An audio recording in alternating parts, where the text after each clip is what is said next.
언제나 명쾌한 해설로 목요일을 책임지는 세 분의 뉴스 전문가 나와 있습니다. 최진봉 성공회대 교수, 전지현 변호사, 백성문 변호사 세 분입니다. 안녕하십니까? 네, 안녕하세요. 어서 오십시오. 자, 어제였죠.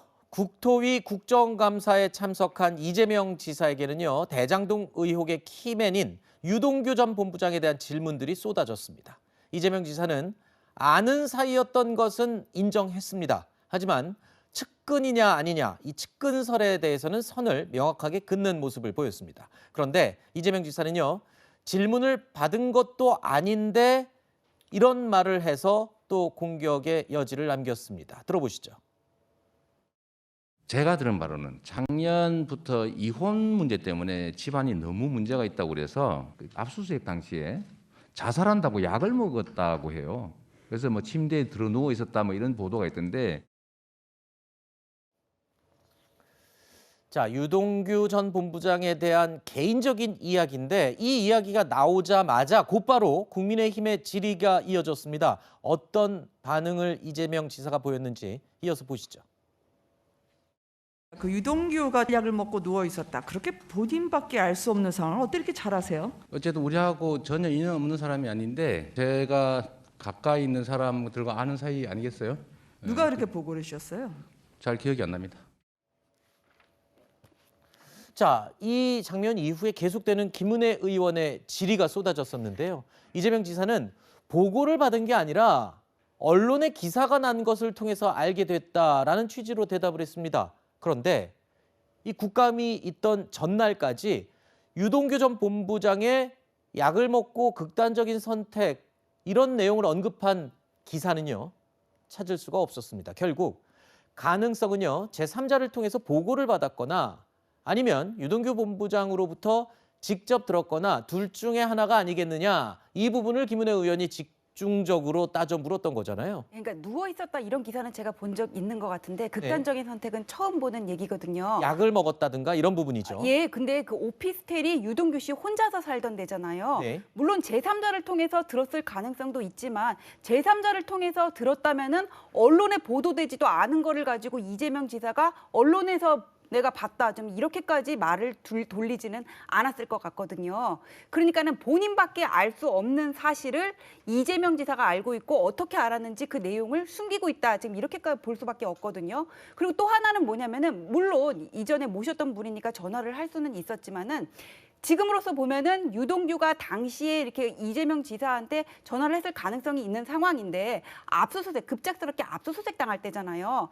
뭐 동아줄이라도 잡는 심정으로 지사님 나 좀 살려주세요 전화를 할 수도 있었겠지만 왜 그 시간에 하필 자기가 어떻게 보면은 배신한 거잖아요. 윗사람을 본인이 이렇게 배임을 했으면은 그런 상황에서 왜 전화를 했을지 그런 생각이 들고 또 하나는 지금 상황이 유동규가 최종 결재권자인지 그 위에 윗선이 또 하나인지 여기에 대해서 의구심이 드는 상황이잖아요. 그래서 이거는 지금 추정할 수밖에 없고 말을 우리가 조심해야 되는데 어제 이재명 지사의 발언은 지금 두고두고 의구심을 불러일으킬 수밖에 없고 이번 국감 맹탕이었다 그러는데 최고 수학은 그 초과 수익 환수 건이 묵살했다는 부분이랑 저 부분이 아닐까 싶습니다. 네, 그러니까 지금 현재 이재명 지사는 유동규 씨를 아는 사이긴 하지만 측근은 아니라고 지금 완강히 부인하고 있는 상황에서 유동규 씨의 개인적인 상황과 이 내용을 어떻게 해서 알 수가 있었느냐, 그게 궁금하다라고 지금 야당 측에서는 공격을 한 그런 부분이었습니다. 그런가 하면 심상정 정의당 의원도요, 유동규 전 본부장과 관련해서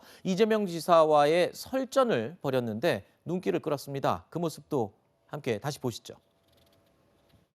지금 유동규 씨는 우리 지사님이 임명한 거 맞죠? 제가 제 질문에 임명을 답을 좀 해주시기 바랍니다. 임명을 했는지 아니면 임명 그게 안 제 하셨어요? 권한인지를 잘 모르겠어요. 지사님이 임명하신 거 아닙니까? 저는 제가 그 사인을 했는지 권한을 저한테 있었던 건지 아니면 본부장 임명 권한이 누구한테 있는지 제가 지금 기억이 안 납니다. 그런 말씀이 어디 있습니까? 아니 그게 있을 수 있죠. 책임지실 수 있어요, 그거? 아니 제가 그거 알기로는- 지금까지 그렇게 논란이 됐는데 그 아니, 내용도 확인 안 하셨다는 얘기예요? 제가 자료를 구할 수가 없다니까. 돈 받은 자는 범인인데 설계한 자는 죄인이다. 도둑질을 설계한 사람은 도둑이 맞고 공익 환수를 설계한 사람은 착한 사람이죠.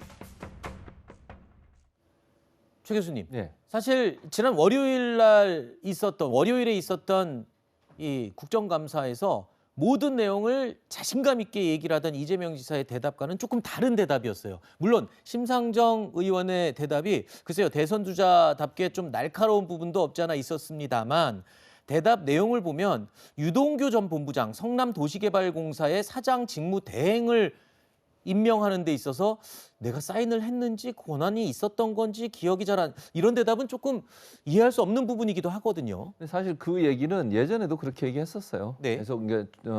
계속 그렇게 얘기를 하고 있죠. 지금 그러니까 본인이 왜냐하면 본부장 임명에 그때 시장이 사인을 하는 권한이 있는 건지 하는 부분을 잘 모르겠다고 얘기를 했고 기억이 네. 안 난다고 얘기를 하고 있기 때문에 저 내용이 예전의 내용과 다른 건 아니고 근데 그 부분을 확인을 할 필요는 있겠죠. 예컨대 시장이 정말 본부장의 임명 권한이 있어서 사인을 한 건지 아니면 그 당시 시장은 본부장 임명 권한이 없었기 때문에 사장, 그 당시에 이제 사장이겠죠. 그 사람이 한 건지 그건 잘 모르겠습니다. 지금 현재. 그러니까 지금 이재명 지사는 그렇게 해서 얘기를 하고 있기 때문에 그거는 이제 본인이 확인할 문제라고 저는 생각을 하고 네. 그다음에 이제 설계 문제는 심상정 의원은 이제 설계를 이제 뭐 야당도 이렇게 얘기를 하고 공격을 하고 있지만 기본적으로 이렇게 민간업자가 돈을 많이 벌도록 설계된 게 아니냐 이런 의혹을 제기하는 거고 이재명 지사는 그게 설계한 게 아니고 공익이 먼저 5,500억을 환수하도록 하는 설계를 했다라고 지금 서로 얘기를 하고 있는 거죠. 네. 자, 그리고요. 또 야당에서는 이재명 지사가 대장동 사업의 초과 이익 환수 조항 보고 여부에 대해서 말을 바꿔왔다라는 지적도 계속 하고 있습니다. 지난 국감 때 초과 이익 조항을 건의한 걸 받아들이지 않았다고 했습니다. 그렇게 누가 말하지 건의를 한 않았습니다. 겁니까? 그렇게 말하지 않았습니다. 무슨 말씀이에요? 제가 그대로 읽어드린 겁니다. 당시에 자, 우리가 초과 회의록 이익 좀 조항 들어보자. 건의한 걸 받아들이지 않았다고 얘기했습니다. 누가 건의했습니까? 자, 유동규입니까? 정진상입니까? 아니면 또 다른 공무원입니까? 답변하십시오. 자, 제가 답변을 드릴게요. 초과 이익 환수 조항을 누가 삭제 건의했는지만 답변해 주십시오. 유동규입니까? 거- 아니면 다른 건의하지 공무원입니까? 않았다니까요. 아니 건의했다고 무슨 말씀하셨잖아요.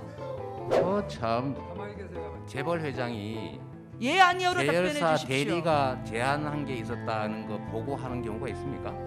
자, 그러면 지사님이 건의를 받지 않았다는 거죠. 그런 얘기 전혀 없었습니다. 자, 초과 이익 환수 조항에 대한 건의가 있었느냐 없었느냐 이 부분을 두고 이 말이 서로 다른 건데요. 이와 관련해서 며칠 전에 이재명 지사가 했던 말이 있습니다. 그 내용을 한번 들어보시죠. 당초 실무팀이 보고할 때 초과이익 환수 규정이 포함이 되어 있었는데 결제 과정 7시간 만에 삭제가 되었습니다. 정확하게 말씀드리면 초과 이익 조항을 삭제한 게 아니고 추가하자고 하는 일선 직원의 건의를 받아들이지 않았다. 이게 팩트입니다. 자, 들으신 내용 외에도 또 이재명 지사는요, 국감 정회 시간을 이용해서 SNS에 이런 글을 올렸습니다. 초과 이익 환수 조항은 처음부터 없었기 때문에 삭제할 수가 없었다라는 점을 강조하는 글을 올린 건데요. 그런데 검찰 수사 결과 내용을 보면요, 초과 이익 환수 조항이 문서상에서 확 삭제된 것이 맞다라는 관계자 진술이 나온 것으로 지금 확인이 되고 있습니다. 자, 그렇다면 이 민간 사업자의 막대한 이익을 보장했던 이 추가 이익 환수 조항, 이 조항을 건의는 있었지만 채택하지 않았던 거라는 이재명 지사의 발언과는 달리 그렇다면 실제로는 삭제된 거다라는 게 되는 거잖아요. 지금 검찰의 결과. 지금 보면은. 그 월요일 날 행안위 국감할 때 저도 제 귀를 좀 의심했던 부분이 바로 이 부분이었는데요. 네, 이재명 지사의 지금까지의 입장은 쉽게 말해서 유동규가 알아서 한 거고 그렇죠. 이 부분은 잘 모른다. 그러니까 초과이익 환수 조항이 삭제됐는지 아니면 뭐 보고했는데 그게 미채택된 건지 이런 부분을 본인이 잘 모른다는 취지였던 걸로 제가 기억하고 있는데 네, 근데 분명히 그날 조금 전에 들었던 것처럼 그 건의를 받아들이지 않았다가 팩트입니다. 그러면 아까 김은혜 의원이 얘기했던 것처럼 그럼 누가 건의했냐 이 질문이 나올 수밖에 없는 거잖아요. 그렇죠. 제가 왜 이 얘기를 드리냐면 지금 유동규 본부장이 배임 혐의로 지금 구속이 돼 있는 상황인데 네. 결국 이 초과이익 환수 문제 때문에 지금 배임이라고 그렇죠. 구속이 된 거란 말이에요. 그럼 이재명 지사도 최소한 이 부분에 연관이 돼 있는 건 아닌가요? 지금 이게 삭제 여부 다 떠나서. 네. 그랬는데 어제 얘기가 바뀌었습니다. 어허. 아, 그거는 주어가 내가 아니고 성남도시개발공사. 네. 그러니까 거기에서 그냥 있었던 일이고 나는 보고받지 않았다로도 말을 바꿨단 말이에요. 네. 근데 지금 이재명 지사 얘기가 지금 그 부분이 오락가락해서 굉장히 논란인데 거기다가 또 어제 강조했던 게 삭제가 아니고 지금 받아들이지 않았다. 그러니까 없었던 거니까 삭제할 수도 없다 이렇게 다시 얘기를 하시는 걸 보면 어느 정도 알고 계시는 것 같거든요. 네. 그러니까 지금 그 부분이 결국 배임 논란의 핵심입니다. 그래서 아하. 지금 이게 삭제가 됐다라는 검찰의 발표는 이제 배임죄 입증에 좀 더 도움이 되는 방향으로 결론이 나올 수도 있다는 취지인 것이고요. 이재명 지사가 지금 이 관련 내용을 알고 있으면 그 자체가 문제가 될 수 있다. 아하. 이렇게 말씀드려야 될 것 같습니다. 그러니까 이게 단순히 이 사실관계를 따지는 문제로 지났는 게 아니라 배임의 혐의를 붙일 수 있느냐 없느냐 여부가 그거를 결정되는 전혀 보고받지 않았다면 배임이 안 되고. 되겠지만 일단 이게 뭐 조금이라도 올라왔는데 알고 있었다면. 뭐 삭제를 했건 뭐 지금 건의가 있었건 이런 걸 알고 있었다면 배임이 배임이 됩니다. 연관이 된다라고 할 수 있는 것이죠. 알겠습니다.